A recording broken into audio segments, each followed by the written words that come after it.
The first Epistle of Clement to the Corinthians. Chapter 12. The resurrection further proved. Let us consider that wonderful type of the resurrection which is seen in the eastern countries, that is to say, in Arabia. There is a certain bird called a phœnix. Of this there is never but one at a time, and that lives 500 years. And when the time of its dissolution draws near that it must die, it makes itself a nest of frankincense and myrrh, and other spices, into which, when its time is fulfilled, it enters and dies.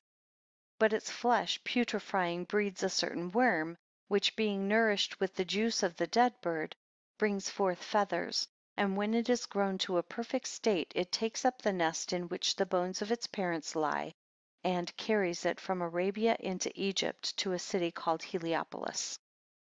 And flying in open day in the sight of all men, lays it upon the altar of the sun, and so returns from whence it came. The priests then search into the records of the time, and find that it returned precisely at the end of 500 years. And shall we then think it to be any very great and strange thing for the Lord of all to raise up those that religiously serve him in the assurance of a good faith, when even by a bird he shows us the greatness of his power to fulfill his promise?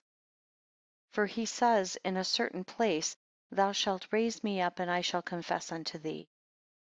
And again, I laid me down and slept, and awaked, because thou art with me.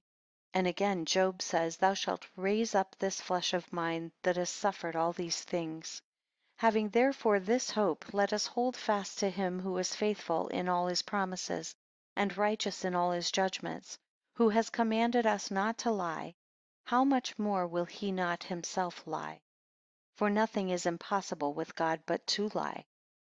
Let his faith then be stirred up again in us, and let us consider that all things are nigh unto him. By the word of his power he made all things, and by the same word he is able, whenever he will, to destroy them. Who shall say unto him, What dost thou? Or who shall resist the power of his strength?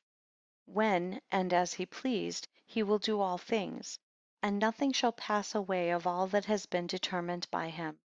All things are open before him, nor can anything be hid from his counsel.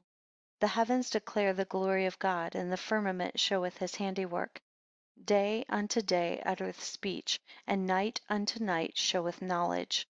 There is no speech nor language, where their voice is not heard.